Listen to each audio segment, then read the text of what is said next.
Il est 15h38. On a eu encore un nouveau souci. Du coup, on recommence tout. Mais cette fois-ci, c'est bon. On est en direct. Tout le monde peut nous entendre. Les musiques sont opérationnelles. On est ravis. Voilà, excellent. On recommence. Nous sommes en 1970 quand le légendaire jeu Donjons et Dragons arrive sur les tables des rôlistes. Jeu incontournable et légendaire inventé par Gary Gygax et Dave Anderson. C'est le sujet aujourd'hui de l'heure des associations avec le collectif La Dernière Lune. J'ai son créateur, entre autres, et son compositeur, Franck Langlais avec nous. Bonjour Franck, encore 1000 fois désolé de son retard pour nos plannings et merci d'avoir accepté notre invitation. Comment tu vas?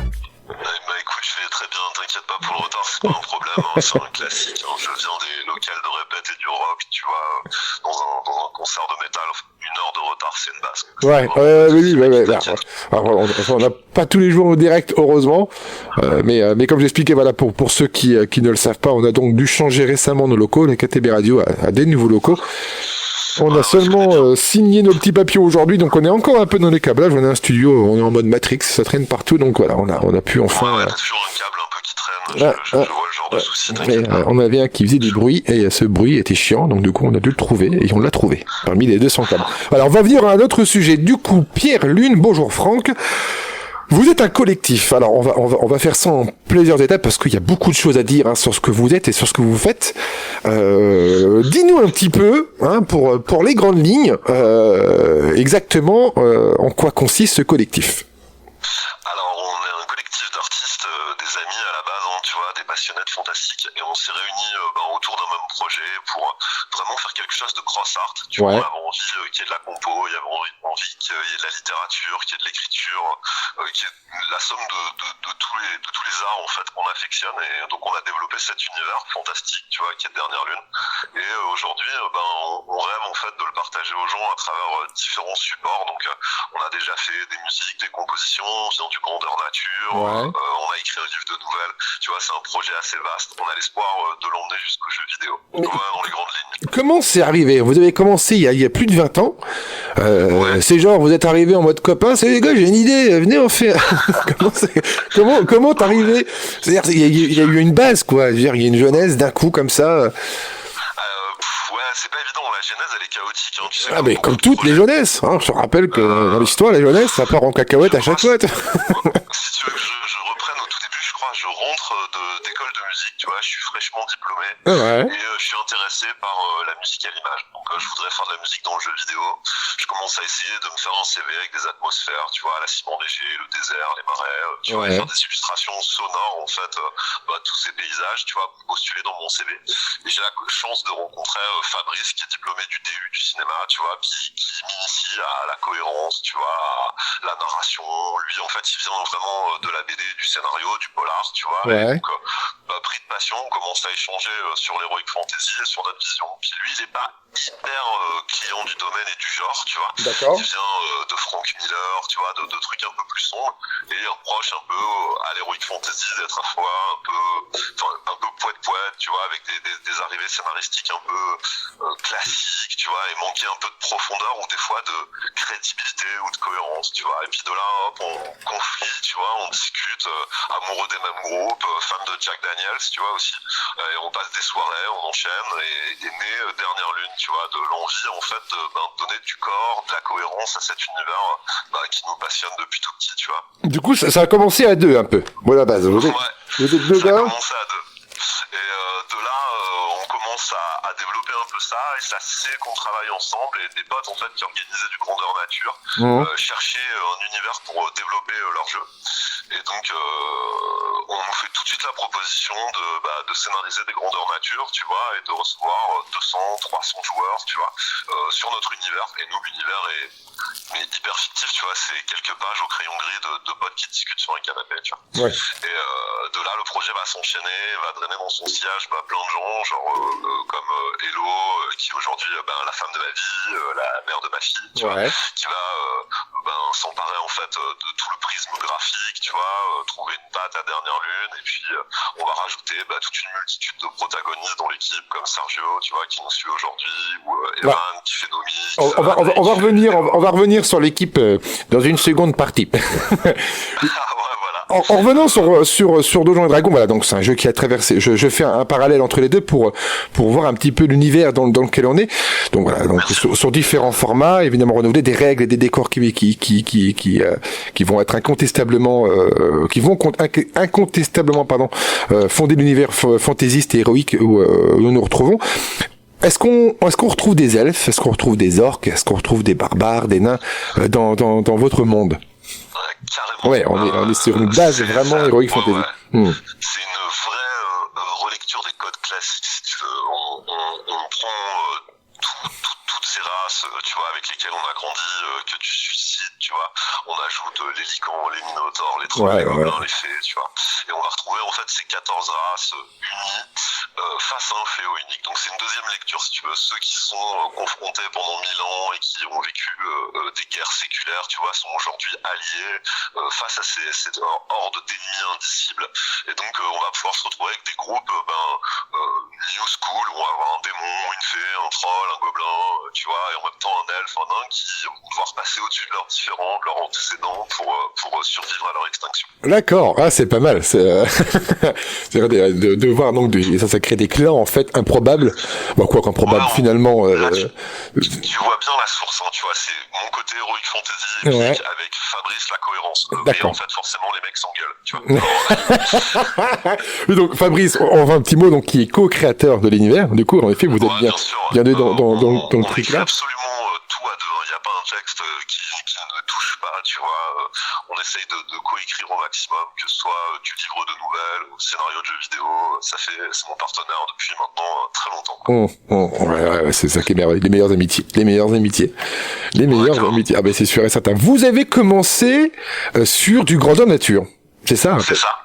Ouais, raconte-nous un peu en quoi ça consiste justement, ça pour ceux qui l'ignorent, le grandeur nature. Alors là, pour le profane, ça va paraître un peu fou, mais c'est une sorte de théâtre d'improvisation. Tout le monde se retrouve en costume sur la thématique de l'univers de Dernière Lune, et on va ripailler, combattre, guerroyer, vivre des intrigues, l'espace de 48 heures en costume avec jongleur, cracheur de feu, dans des décors prévus et pour accueillir des joueurs. Et donc on a fait ça pendant plus de 10 ans. Mise en scène de ouf. Quand t'es écrivain, tu vois tes mots courir dans la forêt, quoi. T'as écrit des trucs et d'un coup ces trucs se font, quoi. Et c'est assez fou. C'est génial, la mise en scène de malade du coup. Et à peu près. Ouais, bah carrément. On espère un jour y revenir, hein, et on cache pas qu'on a prévu un jour de retourner vers l'événementiel et l'imaginaire en direct. On trouve que c'est une bouffée d'oxygène de nos jours de passer 48 heures en dehors du temps avec des considérations féodales, tu vois. Et c'est quelque chose où on a beaucoup appris parce que c'est un monde qui a été éprouvé, tu vois. On l'a vu jouer sous nos yeux, quoi. Ah, génial. Et on est sur quoi comme type de décor? On est en nature, évidemment. Vous avez eu plusieurs lieux où ça se passait dans le même environnement à peu près à chaque fois? Alors, on a eu la chance de jouer à pas mal d'endroits assez cool, tu vois, et de trouver des terrains qui avaient des biomes propices, tu vois, aux narrations qu'on voulait amener aussi, et à quelle partie de l'univers on pouvait restituer. Mais on a joué aux alentours de Méhoun, tu vois, avec l'assaut des Montrières, et donc c'est une ville, justement, tu vois, qui était là à la genèse des Donjons et Dragons, et qui est vraiment une des premières villes j'ai envie de dire de France, peut-être même du monde, à pratiquer le grandeur nature dans les hauteurs, tu vois. Les enfants montent sur les hauts plateaux, tu vois, construisent des cabanes elfiques, tu vois, puis ils s'affrontent avec des bouts de bois, puis le truc progresse, ils se fédèrent, ils font une asso, commencent à choper des subs de la région, et font vraiment des super projets qui vont permettre à des centaines et des centaines de rôlistes de venir vivre des aventures l'espace d'un week-end, tu vois, pour une somme, tu vois, ultra basse, avec des petits repas féodaux, et c'est clair que c'est une expérience assez cool, quoi. Là, je suis sur le dossier de presse que vous pourrez retrouver donc sur le site internet de KTB Radio, sur la page prévue pour cette émission. Le Fléau, organisé donc par les Montrieurs en 2004. On avait aussi donc les Montrieurs en 2005, les Montrieurs en 2006. C'est quoi? C'est des collectifs aussi? Qu'est-ce que c'est? Organisé avec les Voix d'Aidelon en 2008. Ouais, grave. Ouais, c'est ça, c'est exactement ça. Hein. C'est des collectifs de rôlistes, tu vois. C'est des mecs, en fait, qui combattent à bloc pour l'imaginaire, tu vois, et essayer de faire en sorte que perdure le rêve, tu vois, nos kiffs d'enfants, et en même temps de se donner les moyens d'aller loin, en fait, dans cette passion, tu vois, et d'y plonger, quoi. Oh. Ah donc vous êtes et vous pourrez aussi donc retrouver des vidéos évidemment de ces événements toujours via le dossier de presse, puisqu'il il est hyper interactif. Je rebondis sur quoi Je rebondis sur l'un du coup des premiers. Ah oui. Voilà, alors on va y aller par ordre, on va y aller étape par étape. Le livre jeu de rôle en 2010. Alors ça c'est quoi? C'est le premier résultat de la première idée peut-être après le Grandeur Nature? Ouais, si tu veux, on sort du Grandeur Nature, donc on a lancé le jeu, mais avec Fabrice, on a envie de revenir à plat, c'est l'hiver, on a le temps, tu vois, on fait des feux de cheminée, puis on commence à se dire, ok, viens, on stabilise le monde, la géographie, la faune, la flore, puis on commence à aller loin, tu vois, on prend plaisir, on fait la topographie, les peuples, tu vois, on vérifie la cohérence, et on va un peu plus loin que notre travail de GN, parce que ça part dans une dimension beaucoup plus littéraire, et donc on commence à jouer à la maison entre nous et à parcourir le continent de l'intérieur. On se dit viens, on va visiter chaque ruelle, on commence à faire des parties jusqu'au lever du soleil, tu vois, entre amis et en famille, et on va explorer l'univers du JDR pendant 10 ans entre nous sans le partager, tu vois, comme des égoïstes, tu vois, en se promenant aux quatre coins du monde, en alternant chacun sous tour, joueur, master, tu vois, et on essaie de développer cet univers jusqu'à temps qu'il nous paraisse cohérent, presque tangible, tu vois, réel, où je peux arpenter les ruelles, sentir, tu vois, le parfum des boulangeries, me promener sur les ports. Voilà. Ah, génial. Donc après de longues heures de travail, comme c'est écrit, des centaines de dessins réalisés par des artistes talentueux, on va les nommer, Aurélie Guerino et Brice Cossu, entre autres l'élaboration d'un système de règles original, donc toujours évidemment autour de Dernière Lune, édité en auto-édition en décembre 2010. On peut toujours le trouver, ça, ouais, bien sûr. Alors, écoute, je crois qu'il a jamais été en vente. Il a été uniquement imprimé pour nos propres soins, pour faire des tests, pour essayer avec la communauté. Et donc, c'est vrai que tous les artistes que tu cites qu'on a rencontrés, tu vois, à l'époque, c'était des mecs qui sortaient de l'école, tu vois. On faisait des réunions chez moi à coups de frites au cheddar et de café. Tu évidemment, vois, les bases. À l'huile de coude, tu vois, pour créer ce premier tome qui était vraiment monté de briques et de broc et de donations tout à chacun, tu vois. Dès qu'on croisait un mec qui nous disait putain, le projet il est ultra cool, j'ai dessiné un orc, j'étais là, je prends. Et donc ouais, c'est vraiment la genèse du projet, tu vois. Je pense 10 ans de sourcing, de partage avec toute une multitude d'artistes, tu vois, de visions aussi bien graphiques que narratives que musicales, tu vois, qui vont façonner le JDR qui sort aujourd'hui, tu vois. Génial. Vraiment, c'est pas mal. C'est assez dingue quand même votre truc là. Oh, merci mec. On continue. Le board game en vue en 2022 grâce au prêt d'imprimante en 3D. Donc, vous créez un board game en vue. Alors, qu'est-ce que c'est un board game? Ça, on en rêve si tu veux. Jusque là, on était dans un créneau qui est quand même un peu de niche. C'est-à-dire que des gens qui sont capables, tu vois, de se prendre un costume, passer 48 heures en forêt pour vivre une aventure, ils sont pas non plus hyper nombreux. Des gens qui peuvent se retrouver autour d'une table et pratiquer un JDR entièrement basé sur l'imaginaire, tu vois, c'est aussi une tranche de la population qui est assez réduite. Le board game, c'est quelque chose de beaucoup plus large, c'est vraiment un jeu de plateau, tu vois. Et c'est vrai que les nouvelles technologies aujourd'hui, tu vois, l'ouverture, comme tu disais, des imprimantes 3D et tout, ça nous a permis en fait d'essayer d'imaginer notre jeu de société, tu vois, un jeu de plateau, je vais te dire péjorativement, j'ai envie de dire le Monopoly Dernière Lune, tu vois, pour vulgariser, mais qui est en fait un jeu, un espèce de JDR de plateau, tu vois, qu'on aimerait porter, c'est un projet qui nous tient à cœur, mais qui va nécessiter encore pas mal de fonds, pas mal de marge de crédibilité, tu vois, et continuer de gravir peu à peu, tu vois, les escaliers de la confiance des gens, quoi, tu vois, envers nous, c'est un projet plus ambitieux, tu vois. D'accord. Nous, on commence déjà à jouer. Ouais. Et on se régale, on trouve que le jeu est super cool. On a essayé avec pas mal de potes, mais pour le moment, voilà, c'est hyper fermé. Tout tient avec des bouts de ficelle et du scotch, tu vois. Et ça nécessite encore vraiment pas mal de travail avant d'être prêt à aller vers le public. Ok, donc ce jeu évidemment porte le nom Dernière Lune, on est d'accord. Ouais, tout à fait, ouais, c'est ça. Un seul univers et plein de portes d'entrée. Avec d'ailleurs aussi, on continue avec un premier recueil de nouvelles, donc vraiment pour le coup on est sûr de l'écriture. Ouais. Voilà, en 2023. Plusieurs histoires déjà en réserve, une envie d'écrire persistante et la volonté de présenter notre univers au monde. Le livre des nouvelles illustrées s'est imposé comme étant une évidence et ça va évidemment de soi. Alors, il est aujourd'hui édité et disponible à la vente. Ça, c'est bien sur le site internet, donc directement de Dernière Lune. On vous mettra le lien aussi sur la page internet directement. Alors, raconte-nous un peu. Ça, c'est un beau bébé. Hein. On est vraiment content. On a eu la chance sur Kickstarter d'être vraiment suivi par les gens, tous les proches et tous les amis. Ça nous a permis d'accéder à une édition ultra qualitative. Hello a dépensé l'intégralité du budget, tu vois, pour produire un livre de folie, couverture en lin. Le bébé fait 1,4 kg, je crois, de mémoire. Ah oui, c'est un bon gros livre. Il y a de l'espace à outrance. Dedans, t'as des flashcodes pour les zik. T'as la carte du monde à l'intérieur. Enfin, il est vraiment fou. Et c'est cool, tu vois, pour nous, on sort un premier livre, il est d'une qualité d'édition, tu vois, t'as beaucoup d'auteurs professionnels qui ont une longue carrière qui en sont pas à cette qualité d'édition, tu vois. Donc, on est vraiment content de ce premier bébé, le bouquin est vraiment beau, tu vois, puis les retours sont super cool.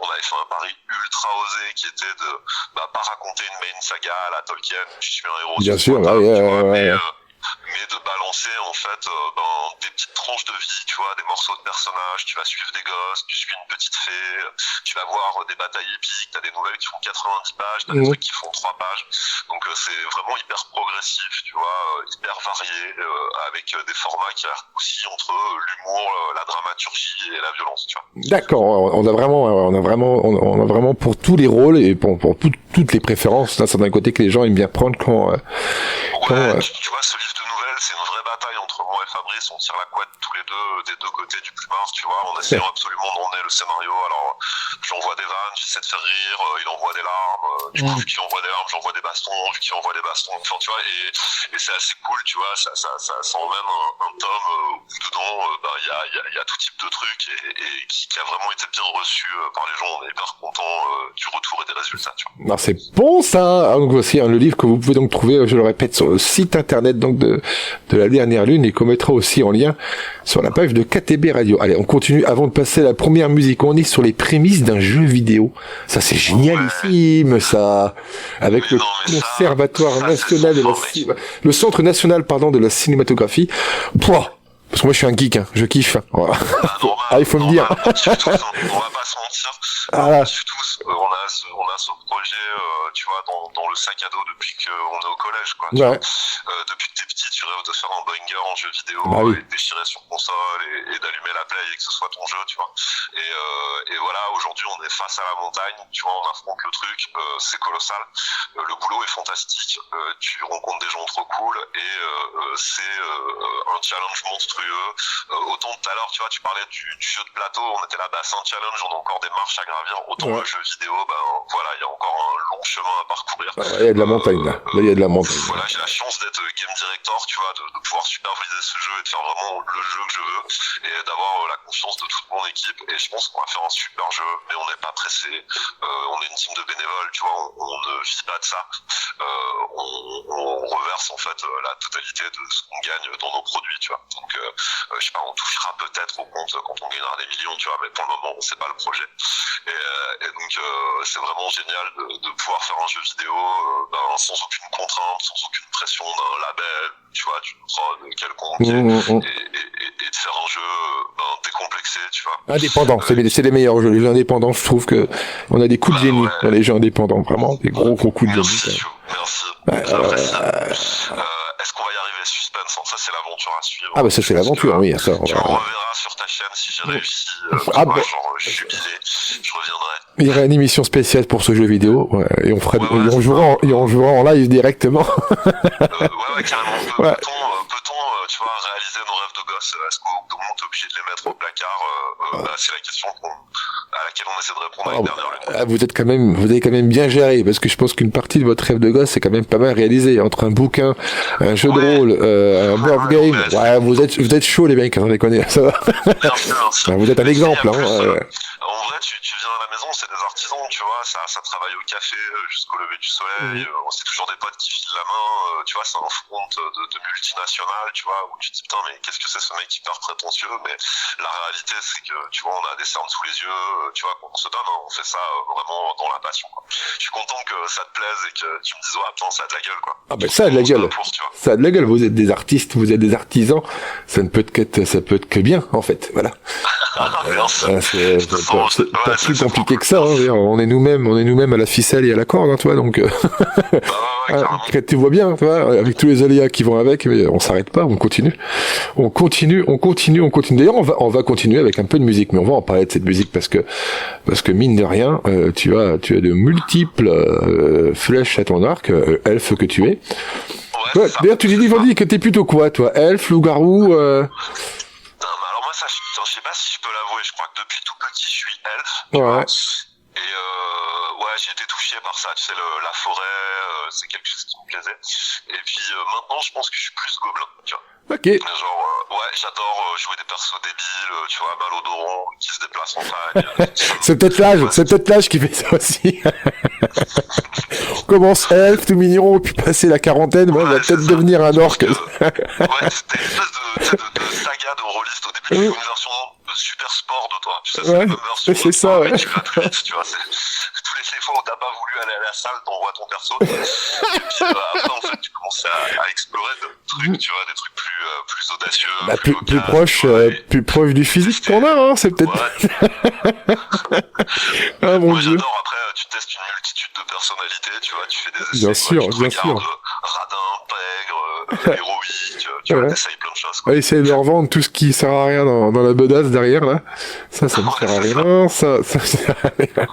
Tu es donc compositeur, tu es donc celui, entre autres, qui a composé, évidemment, les musiques de Dernière Lune. Tu nous as fourni 2 musiques. Alors, laquelle tu veux qu'on va... Une qui est extrêmement longue, qu'on va écouter en 2 fois, hein, qui fait 9 minutes 49 exactement, et donc une un peu plus courte, Ode to Jennifer. Et donc la première, Unification, et donc la seconde, donc la plus courte, Ode de Jennifer. Est-ce que tu veux... laquelle veux-tu qu'on mette? Bah écoute, je pense qu'on va commencer par Ode. C'est un truc qu'on conseille à tous les maîtres de jeu en début de partie pour envoyer un trailer à tes potes sur Messenger pour leur dire vas-y, il y a partie vendredi soir. Envoie cette zik, fais ta plus belle voix off pour les invités et commence à les mettre dans l'ambiance. On cherchait une zik qui mettait dans le ton direct. Et donc on a composé cette track avec mon pote Evan qui est à Los Angeles, qui est un G-son et qui a fait un super mix. Je suis assez content, j'aime bien et je suis content qu'on la découvre tous ensemble, tu vois.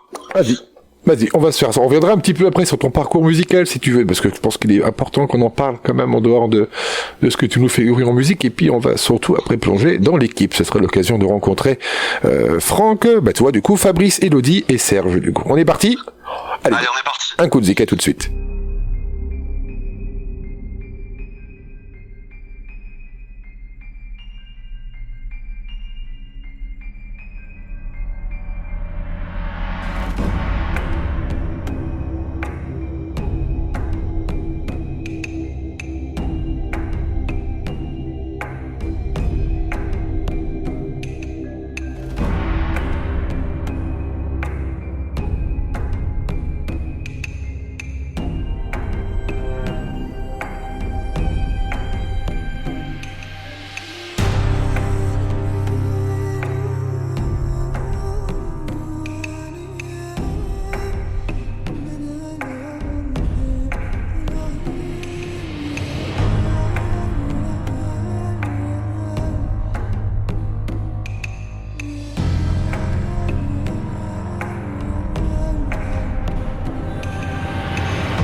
Vous écoutez l'émission L'heure des assauts. De retour sur KTB Radio, j'espère que vous avez apprécié cet incroyable morceau de musique. Raconte-nous un peu l'histoire de l'Aude. Pourquoi Aude to Jennifer? Est-ce que c'est un personnage, par exemple? Est-ce que c'est... Ouais, alors à la base, quand j'ai composé cette track, on cherchait quelque chose de vraiment ethnique. J'avais appelé ce fichier Aude to Yennefer parce que j'adorais le personnage de Yennefer dans The Witcher. Ah, je m'en doutais. Ah, je me doutais que c'était elle. Ouais. Et ma femme est pas loin, tu vois, genre dans mon cœur de ce genre de personnage. Ouais. J'ai écrit, tu vois, ce titre-là sans vraiment une grande réflexion.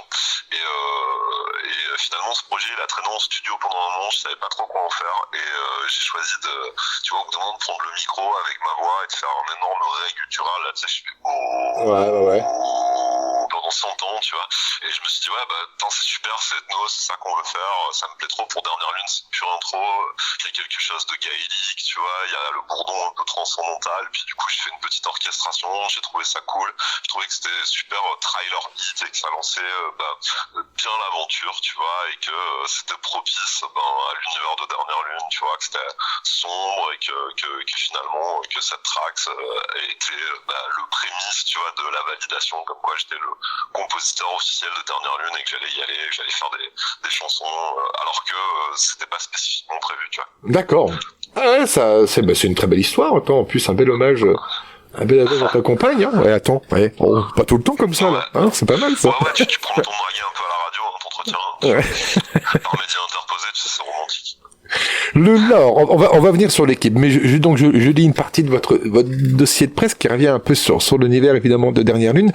C'est un continent, donc à l'agonie. 14 races du fantastique doivent s'unir pour survivre à leur extinction, ennemie ou alliée d'antan.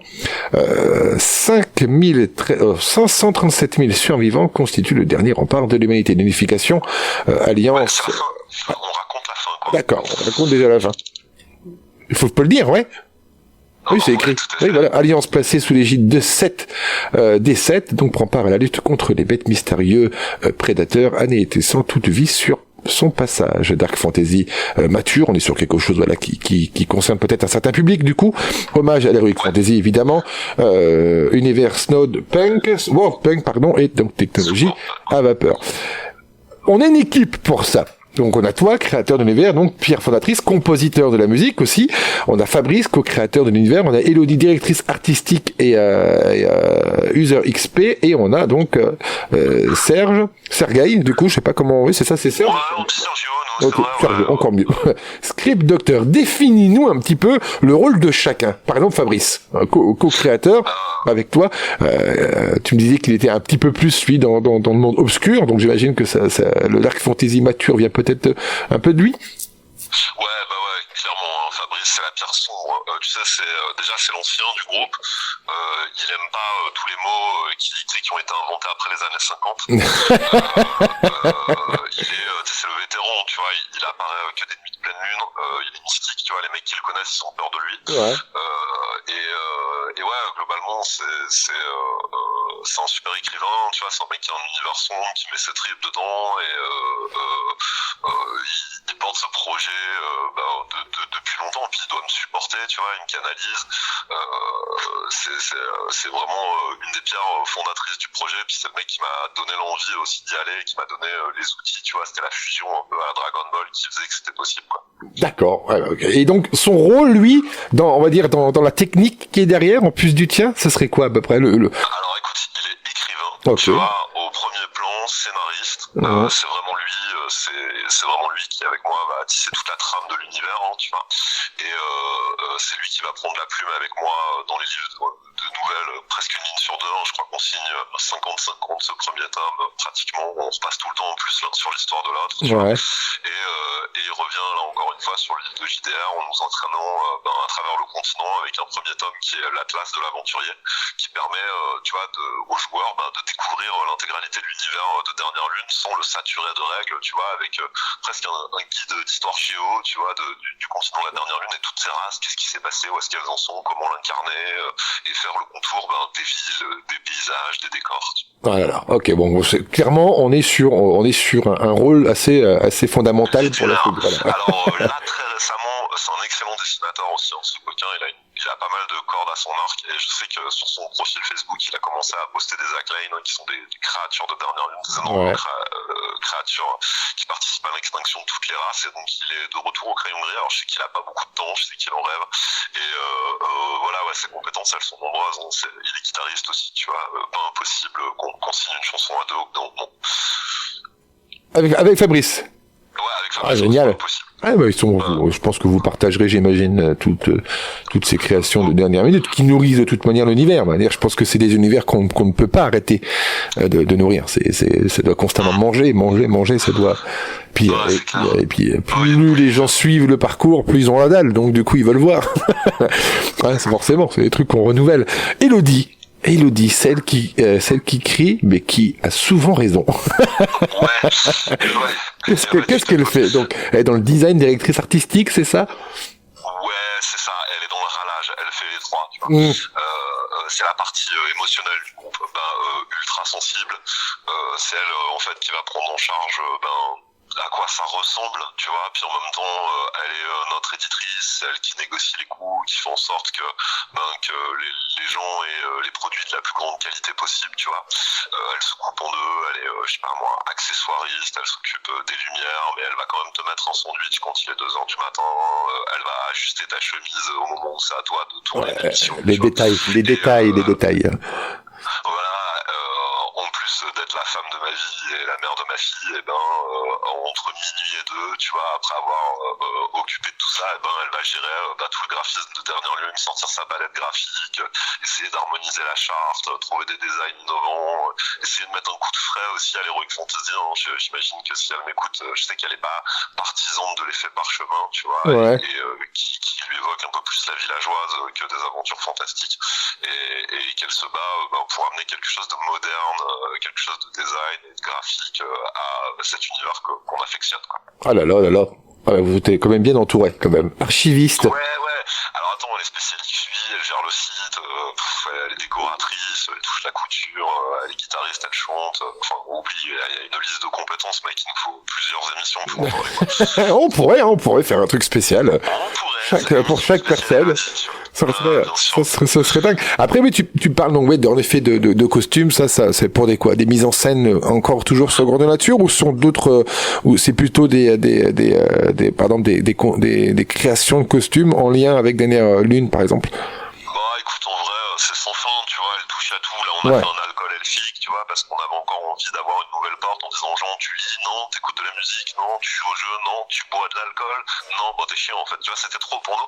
On avait envie de démultiplier les portes, elle a fait toute une multitude de produits comme ça, et tu vois, sa bouteille elfique, la finition, je la vois, tu sais, elle coule le cachet de cire à la main, elle pose le seau, tu vois, il y a quelque chose de féodal, tu sais, du scribe, tu fais de l'enlumineur, tu vois, qui est au bout de la nuit, dans son atelier, tu vois, avec ses petites mains. Alors, elle a un fer à chaud DL, elle a, tu sais, je sais ce qu'elle a, moi, mec, elle a trop de trucs. Donc, elle aime bien mettre la main. Alors là, on a eu des bonnets, on a eu des t-shirts. Je sais que, elle voulait pas que les gens, ils arrivent avec le jeu de Dernière Lune avec un sac Zara en plastique. Donc, elle a fait un super sac à dos d'aventurier, tu vois, pour que tu puisses arriver avec un sac en cuir. Quand on faisait des GN, elle faisait des costumes de folie. Enfin, bref, tu vois, ses compétences sont vastes. Les détails de l'accessoire, ce qui fait que même l'objet en main devient carrément un objet de collection. À travers, en plus, à travers. Ils sont emmerdés, tu vois, ils achètent la bouteille, ils veulent pas la boire, tu vois. C'est ça. Attends, je t'ai pas goûté, la bouteille est trop belle, ça fait chier. T'as pas envie de l'ouvrir, c'est souvent ça. Ça, c'est dommage, oui. Mais après, ça fait partie du jeu. Sergueï, le meilleur joueur du monde du jeu de plateau Dernière Lune. Dis donc. Ne serait-ce que ça. C'est un coquin, si tu veux, c'est un statisticien.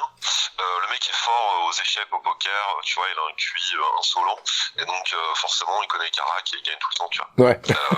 Il le fait savoir, tu vois, genre tant qu'il est temps, tu vois.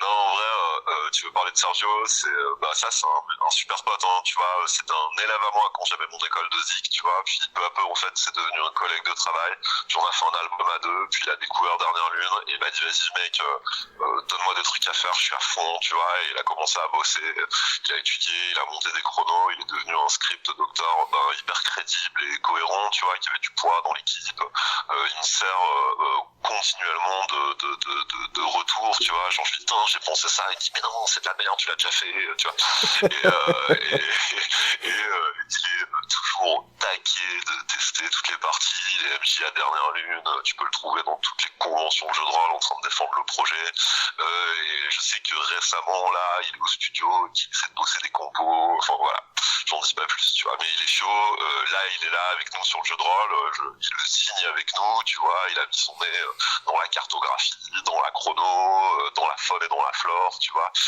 il a regardé le système de règles, et donc ça fait un moment qu'il est avec nous, c'est le plus jeune de l'équipe, et puis tu vois, il aime bien nous dire qu'on est des vieux, tu vois, qu'on comprend rien. Il n'aime pas les gobelins, je dis qu'il n'aime pas les gobelins.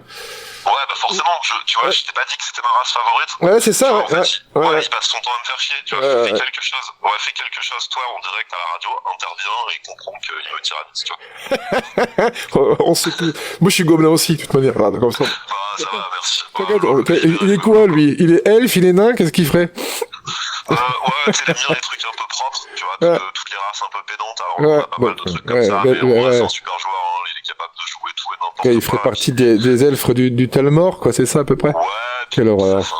Ça fait un moment qu'il joue, tu vois, donc il est à l'aise avec les codes, il est à l'aise avec les contre-codes, il connaît, tu vois, c'est un spoiler de première, parce qu'il connaît l'intégralité de la vérité des mystères de Dernière Lune, tu vois, et donc il a vraiment un regard neuf, pertinent, hyper intéressant, tu vois, c'est la fraîcheur, quoi. Ouais, c'est beau, la jeunesse, c'est beau, quand même.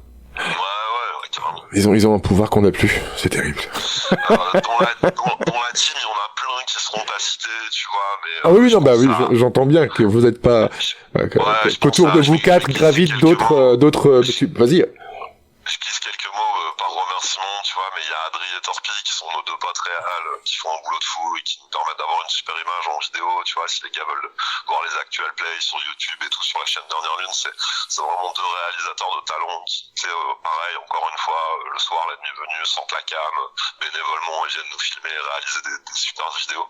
Et il y a Evan aussi, mon pote, qui mixe à Los Angeles et qui est vraiment un ingé son de talent et qui fait en sorte qu'on ait vraiment un gros son US que tu fais play dans ton player et que ça sonne moderne, tu vois, un peu mes productions. Et une multitude de potes, dont ceux chez qui je suis là à cette heure-ci, où on fait l'interview. Eh ben écoute, on les embrasse, à tous ceux qui participent, à tous ceux, si vous nous écoutez, on vous fait des bisous, même ceux qui n'aiment pas les gobelins, hélas, mais voilà, c'est tout, on peut pas, on peut pas tout demander, voilà. On va arriver à la partie la plus importante de cette émission qui va concerner donc le projet et l'appel aux dons. On va passer la première partie de la deuxième musique du coup. Ouais. Unification. Raconte-nous un peu Unification. On a une bande sonore de 10 minutes, on est sur des musiques de films quoi. Ouais, c'est sans fin. Ouais. Alors là, tu sens que j'ai envie d'aller au cinéma et que j'appelle Ridley Scott, tu vois. Je suis hyper d'accord avec toi. On peut lui passer un coup de fil tout à l'heure. La musique est beaucoup trop longue, hein, tu vois, le mec fait des compos de 10 minutes, c'est quelque chose qui n'existe plus de nos jours. J'ai dû passer 600 ou 700 heures en studio pour faire cette compo, tu vois, elle était bien au-delà de mes compétences, hein. J'ai vraiment, je regardais le projet en me disant, mais merde, il y a beaucoup d'instruments, je comprends plus rien. Et donc, j'ai vraiment, je me suis régalé, tu vois, c'était le moment où je me dis, vas-y, je fais de la zik pour moi, et donc l'idée c'est d'avoir un thème qui représente les 14 races, tu vois. Ouais. Donc, j'ai trouvé ce thème avec ma fille qui s'y flottait dans le bain. Tu sais, t'as ce moment quand t'es petit, c'est génial, t'as tes deux genoux qui dépassent de l'eau, tu sais, et pour toi c'est deux montagnes, tes doigts parcourent ces deux montagnes, tu vois, et donc elle sifflait un petit thème qui va démarrer cette track, tu vois, et je me suis dit putain mais c'est le thème parfait pour l'unification, et donc cette track c'est 10 minutes d'exposition, contre-exposition de ce thème en mineur, en majeur, tout ce que ça implique de faire partie de l'unification, la joie, le drame, tu vois. Et donc les 5 premières minutes sont en ternaire, tu vois, et qui sont un peu théoriques. Et toi, est-ce que tu serais avec moi, est-ce que tu serais unifié, tu vois, donc joué par toutes ces races, des nains, des gobelins, tu vois, dans mon fichier, chaque piste avait le nom des 14 races, tu vois. J'ai pris le temps de rajouter les 14 races à la compo. Eh bien, on va écouter les 5 premières minutes, du coup, et on terminera l'émission avec les 5 dernières minutes. Allez, c'est parti. Allez, à tout de suite. c'est parti. À tout de suite.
On est de retour sur KTB Radio, en effet.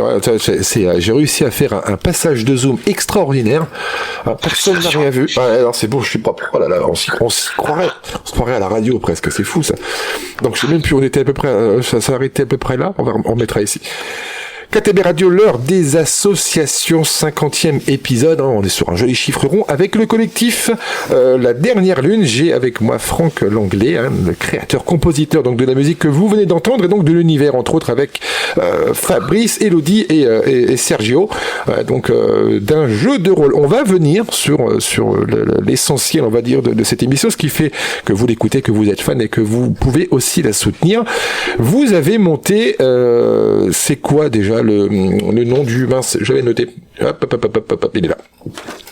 Vous avez donc monté un dossier pour, on va dire, le financement donc de ce jeu de rôle. C'est ça. C'est ça. En campagne sur Kickstarter. Explique-nous un petit peu. Explique-nous un petit peu. Alors Kickstarter, pour les gens qui connaissent pas, c'est une super plateforme pour des bénévoles comme nous. Le truc qui tue, c'est que les gens vont pouvoir se positionner en disant bah voilà, moi j'aimerais acheter ce jeu de rôle, et ils vont avoir toute la campagne de Kickstarter qui dure, je crois, plus d'un mois pour pouvoir se positionner sur le produit, l'étudier, regarder nos arguments, parcourir la page, réfléchir, et au fur et à mesure où les gens vont se positionner sur ce produit, on va franchir des paliers qu'on a fixés nous. Avec la team DL qui va permettre d'améliorer l'édition. Donc là, on a déjà franchi le premier palier qui était à 2 900 €, qui permettait d'avoir une édition noir et blanc, qui était le minimum survie. On était en mode, voilà, il nous faut au moins 2 900 € pour vous envoyer notre jeu de rôle. C'est le minimum qu'on demande. Puis après, en fait, on a passé le palier de 4 500, désolé si je me trompe sur les chiffres, où on avait une édition couleur, tu vois. Et si mes souvenirs sont justes, à cette heure-ci, on doit avoisiner les 7000, et donc on s'approche de l'édition où dedans il y aura en plus encore des illustrations de Fabrice, des traits tirés, des compos à moi en flashcode pour les MJ pour qu'ils puissent utiliser des ambiances sonores pendant les parties, pendant les créas de perso. Et donc l'idée, c'est de récupérer un maximum de kickers, c'est-à-dire de gens qui croient en nous, qui ont envie d'acheter ce projet, qui sont prêts à miser dessus et qui nous font confiance en disant bah allez-y, voilà, moi je crois en la team Dernière Lune, voilà, j'ai envie d'avoir votre jeu chez moi, j'ai envie de faire déferler la table, j'ai envie de faire déferler la bête sur ma table avec mes joueurs, j'ai envie de le faire découvrir à mes enfants, j'ai envie de faire perdurer l'imaginaire, j'aime bien le monde, je souhaiterais m'y investir, je souhaiterais jouer, et donc pour le moment on a déjà presque une cinquantaine de personnes qui nous ont fait confiance, qui ont fait du coup des promesses de dons, et on est déjà à pas loin de 7 000 €, donc ah oui, vous arrivez presque voilà, à vos objectifs du coup. Là pour le moment c'est une belle victoire, tu vois. Je sais que nos aventures elles vont être jouées en Suède, qu'elles vont être jouées en Italie, en Belgique, aux quatre coins de la France, et donc je trouve ça super cool. Maintenant on a 25 jours de campagne pour convaincre la terre entière de jouer à notre jeu et de le découvrir, et de nous faire confiance et de rejoindre sur Kickstarter et de faire un don, participer ou d'acheter le jeu pour nous aider à franchir les paliers, parce qu'on a envie de faire des éditions de folie. Plus on aura de sous, plus Hello va dépenser pour faire une édition scandaleuse. Je sais qu'elle négocie nuit et jour avec les imprimeurs pour faire tomber les tarifs et vraiment essayer de sortir des éditions prestige avec une mise en page de folie, et elle l'œuvre pour tenir les prix les plus bas pour la qualité la plus haute, et donc ça se fera pas sans les gens, on va avoir besoin de tout le monde pour faire une espèce de Gentleman en mode Dragon Ball, récupérer l'énergie de tout le monde, des gens qui veulent mettre un like, un pouce, partager, faire découvrir à des potes rôlistes, des amoureux d'imaginaire, décrocher un peu les écrans, se réunir autour d'une table et jouer à l'ancienne entre amis, quoi. Je vois donc sur l'émotion et l'imaginaire. Mais c'est dingue. Je découvre un peu mieux la page. Je vois cette fameuse pochette. Elle est magnifique. Je la veux. Elle est ouf. Elle est ouf. Tout le graphisme est trop cool. Elle a essayé de faire en sorte que ce soit sexy, de mettre un coup de moderne dans le fantasy. Si t'es amateur du Seigneur des Anneaux, de Tolkien, de D&D, de tous les classiques du fantastique, je pense que cette page va te régaler et que tes rêves d'enfant vont prendre un petit coup de dépoussiérage, tu vois, en disant waouh, j'aime. Tu vois, il y a un côté chibi la veille de Noël, quand t'es sur la page, il y a un côté c'est Disneyland. Moi j'ai adoré cette page aussi de Kickstarter, je l'ai trouvée très cool. Elle est sucrée, tu vois, tu sens que c'est généreux, qu'il y a du volume et que ça va régaler. On va jusqu'au bout, hein, t'as vu, à des éditions prestige scandaleuses. Ah mais je vais en lire une pour si ça te va pour les auditeurs. Imaginons que vous donc fassiez donc c'est un don de 189 €, c'est ça, on est d'accord, ou c'est juste la valeur de l'objet? Non, en fait, je crois que notre prix d'appel le plus bas c'est 49 €. C'est ça, tu peux mettre un don d'1 €, hein, tu vois. C'est ça, ouais, on est d'accord. Il y a pas de souci avec ça. À 49 €, en fait, on t'envoie toutes les cartes pour que tu puisses jouer. C'est ça, ouais. En fonction de en PDF, en mode nomade, genre tu veux jouer dans la bagnole, en voyage, t'es parti avec ton camping-car, tu vas te faire une partie, tranquille, juste les règles dans ton téléphone, tu vois, et les cartes pour jouer.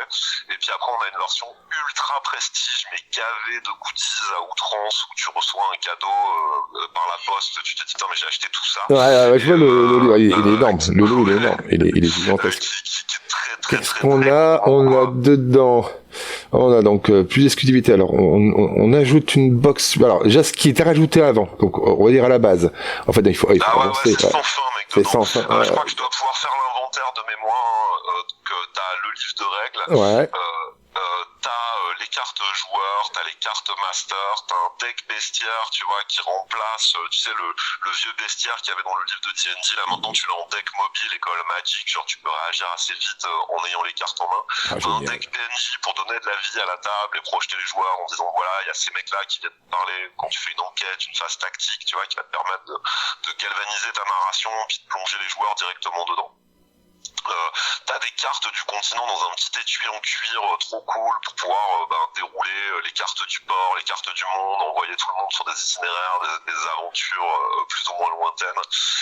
T'as un super sac à dos en cuir nomade pour arriver vraiment partir à l'aventure, c'est-à-dire tu mets tout ton jeu dans ton sac et tu t'emmènes les gens loin sur le continent, tu vois, donc du coup t'arrives, t'es stylé. Il y a un t-shirt aussi pour défendre notre collectif. Ouais. Et puis encore à outrance de goodies, je dois en oublier. T'as une box cadeau. Alors ça, la box cadeau, c'est la spécialité d'Hello. Pour ceux qui nous ont déjà fait confiance et qui ont eu des box cadeaux là-dedans, ça régale. La dernière fois, il y avait des carnets en cuir, il y avait des posters, il y avait des cadres, il y avait un alcool elfique. Je sais qu'elle enchaîne, tu vois, dans la box cadeau une multitude de surprises. J'imagine qu'elle va régaler encore cette fois-là. Et il y a un deck de cartes exclusif aussi qui est propre au Kickstarter et que tu peux avoir qu'à Kickstarter, qui sera jamais réédité. Donc si un jour on arrive au jeu vidéo, il fallait avoir ce deck parce qu'un jour il vaudra une fortune. D'accord, est-ce que tu crois en nous, et est-ce que tu étais là depuis le début? Est-ce que tu as bien chopé les cartes collector au moment où elles étaient non rééditées? C'est-à-dire genre là, t'as 30 jours pour les acheter, après ce sera fini à vie. Et elles seront utiles au potentiel jeu vidéo, c'est ça? Mais grave, oh là là. parce que bien sûr, tout est cross-platform, les trucs vont se croiser, on a bien l'intention de faire collaborer la narration, l'univers, et d'utiliser, on a un système de règles aussi qui nous est propre, on a dit au revoir au dé. Alors je sais que c'est difficile dans le milieu du jeu de rôle, le dé c'est le drapeau, t'as des mecs qui ont une religion autour du dé, t'as des gars qui le vénèrent dans des petits temples, tu vois, qui le promènent tel un objet sacré, tu vois, qui peuvent déposer le soir dans un hôtel, prier dessus et tout, mais on a décidé de dire au revoir au dé. On a misé sur un système de cartes qui va vraiment permettre d'éliminer un peu l'aléatoire burlesque. Tu sais, des fois t'as le moment où le dé raconte n'importe quoi, alors des fois ça fait mourir de rire parce que je sais pas, Batman marche sur sa cape et tout le monde a rigolé, mais je sais pas si c'est propice à toutes les narrations, et nous on n'avait pas trop envie de ça dans Dernière Lune, et donc on a utilisé un système de cartes assez cool qui va permettre d'aller au bout du RP pour le joueur sans pour autant abandonner l'aléatoire et l'opposition. Ça reste, on reste quand même dans les règles fondamentales du jeu de rôle et du jeu de plateau, de table en tout cas, avec l'originalité de la carte, et puis j'imagine en plus le plaisir d'avoir des cartes quand même assez originales, décorées fait main, des trucs assez fous quand même, donc c'est vrai que les dés sont vraiment customisés. C'est complètement fou. C'est complètement fou. Vous avez fait une page extraordinaire. C'est vraiment. Hello a fait des gros efforts pour que tu vois, un côté arbre de Noël, je le veux maintenant tout tout de suite, tu vois, créer quelque chose de compulsif. Il y a 2-3 potes qui m'ont dit, t'es un salaud, j'ai la CB, elle est partie avant que je réfléchisse. Effectivement, il y a eu un gros effort pour essayer de proposer une offre vraiment cool et donc on espère que les gens vont nous faire confiance et qu'ils vont pouvoir augmenter notre budget d'édition et pas du tout notre salaire. Je le rappelle, on est bénévole, on produit pour le moment, on n'a jamais rien gagné depuis 23 ans. Ouais, oui, écoute, c'est ce qui fait toutes les vertus associatives et collectives. On produit des choses pour le bonheur des autres, et puis on sait très bien qu'on fait ça avec cœur et passion. Après, c'est l'avenir vous propose évidemment d'en vivre, c'est tout à votre honneur, hein, mais c'est vrai que la création aura toujours cette aura. Voilà, on crée souvent pour nous, évidemment, pour l'autre, et on préfère en donner que d'en vivre directement. Donc c'est génial, c'est juste génial. Alors nous, notre but en fait aussi, c'est d'essayer de démocratiser le jeu de rôle, tu vois, de l'amener dans les familles, de l'amener un peu partout. Dans Dernière Lune, c'est assez simple, les joueurs ont des questions, d'où vient la bête, pourquoi des gens naissent avec les yeux aux couleurs améthystes, tu vois, les joueurs sont dévorés par les questions. Ouais. Et dans la partie du maître de jeu, on a toutes les réponses, c'est le tiroir à secret, tu sais. Dedans, on va trouver de quoi monter des scénarios, des intrigues, des conseils de Fabrice pour tenir tout le monde en haleine, tu vois, et toute une série de PNJ, de sociétés secrètes malveillantes, tu vois, un scénario de base, bien sûr, pour guider les joueurs sur cette première partie, tu vois. Et donc ça se prend vraiment bien en main, c'est très léger en termes de règles, c'est vraiment basé sur la dynamique. On voulait ouvrir les portes le plus possible et permettre à toute une nouvelle génération, tu vois, qui avait découvert des fois avec Stranger Things ou quoi, cet univers un peu old school, tu vois, qui nous a bercé dès 90, tu vois. Ouais, carrément. On y est né dans le school pour le coup. C'est sûr que ça nous berce à fond. Ok. Écoute, il reste 25 jours encore avant la fin donc de cet appel à dons et donc à participation. C'est ça? 25 jours avant la fin. 25 jours pour convaincre, voilà. C'est 25 jours pour dire aux gens, on va voir la page, lis le projet, tu vas voir, c'est cool, tu vas faire des soirées d'hiver de folie, prends-toi un pack de dingue, fais-toi péter un cadeau comme t'en as pas fait depuis que t'avais 13 ans, tu vois, et régale-toi, réveille en toi des sentiments sucrés, savoureux, tu vois, d'innocence et renoue avec l'imaginaire, surtout par les temps qui courent, tu vois, où le monde est compliqué, des fois il peut paraître sombre, ça nous paraissait important de combattre pour le divertissement et de proposer une offre qui permettait à tout le monde de s'évader, tu vois, sur le long terme et de cultiver son imaginaire. Et puis en plus, donc là je lis votre étape par étape. Donc on est là aujourd'hui, mars 2025, dernière optimisation des textes avant la mise en page finale. Juin 2025, on valide les prototypes et les fichiers définitifs. Donc lancement de l'impression. Septembre 2025, impression et façonnage terminé. Tout ça part chez l'imprimeur, de chez l'imprimeur vers chez nous. Voilà, donc début des customisations. Et là pour Noël 2025, ce qui peut être assez exceptionnel, vos colis sont prêts, on démarre les envois et vous tiendrez bientôt votre jeu entre les mains. Donc ça peut vraiment être aussi l'occasion de se faire plaisir et de faire plaisir à vos proches. Il y a tous ceux qui sont... C'est merveilleux. Ouais, j'aime bien la petite roadmap d'Elo, tu sais, super carré, tu sais, l'édition sérieuse. Heureusement que c'est pas moi qui m'occupe de ça, tu vois, je suis plus bordélique. Je rassurais les gens, je ne touche absolument à rien des papiers de Dernière Lune. Effectivement, Elo, elle a une super gestion de la ligne éditoriale, elle sait où elle va, elle prépare son projet depuis des années, c'est pas un coup de tête, on s'est pas dit, tiens, on va faire un JDR, ça fait, comme on disait, 10 ans qu'on jouait, 10 ans qu'on se disait, ok, mais pour qu'on l'édite et qu'il soit cool, et que vraiment il plaise aux gens et qu'il corresponde au message en fait qu'on veut faire passer. Il y avait des conditions et ça y est, aujourd'hui on est capable de les réunir et d'avoir une vision tracée de cette roadmap qui est nos escaliers qu'on gravit peu à peu, où on gagne chaque jour en abonnés, des gens viennent voir la chaîne YouTube et les gens sont de plus en plus nombreux à nous faire confiance. Eh ben écoute, on va tout faire pour à travers cette émission pour que ce monde grandisse encore plus. Le collectif Dernière Lune avec son dernier petit projet en route, on vous en parle, on en reparlera, c'est très clair. On compte sur vous tous pour aller donc faire au moins un tour sur leurs réseaux sociaux. On vous retrouverez tout ça dès demain en ligne sur KTB Radio, le podcast avec évidemment que vous pourrez réécouter et télécharger, le dossier de presse. Vous aurez accès évidemment à la page de don de Kik et de Quickstarter. Je vous conseille vraiment d'aller découvrir cette page ainsi que le dossier de presse qui est tout aussi magnifique de toute manière. Vous pourrez vraiment savoir savoir dans quoi vous investissez et dans quoi vous allez vous faire plaisir. Et puis voilà, hein, je pense qu'on a fait le tour, hein, en tout cas dans les grandes lignes de ce projet. Il y a tellement de mots à lire là. Ouais, c'est gigantesque, mais c'est génial. C'est génial. En tout cas, le dossier de presse est vraiment extraordinaire. Vous aurez accès à toutes les informations qu'on vient de s'échanger là déjà ensemble, en plus de petites vidéos, de photographies, de tout ce qui démontre leur parcours et leur ambition. Et puis qu'est-ce qu'on pourrait rajouter d'autre là? Non, ça paraît pas mal, mec. Mais on est chouette, on est chouette. Merci d'avoir accepté encore une fois notre invitation et puis d'avoir accepté notre gigantesque retard de 40 minutes. Non, pas de soucis. Ça me fait toujours rire de toute manière, c'est ça qui est merveilleux dans la radio. On va terminer l'émission en passant à la dernière partie du coup de mince. Où est-ce qu'il est? Merci, excuse-moi. De ça. À bientôt. Merci pour l'accueil, merci à tous pour l'écoute et rendez-vous sur Kickstarter. Carrément. Quant à nous, on se retrouve peut-être la semaine prochaine pour un nouvel épisode de l'heure des associations. Vous pourrez donc retrouver cette émission en podcast téléchargeable dès demain sur KTB Radio et son application sur le site, etc. On compte sur vous pour le partager à volonté, pour le réécouter et l'écouter. Et on vous laisse avec la dernière partie donc d'une œuvre. J'avais ma salive en même temps, c'est merveilleux.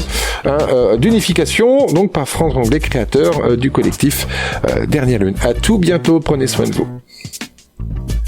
Hop, faut mettre la musique, c'est mieux quand même, Cyril, si tu fais ça. Regardez, hop, et c'est parti. À bientôt.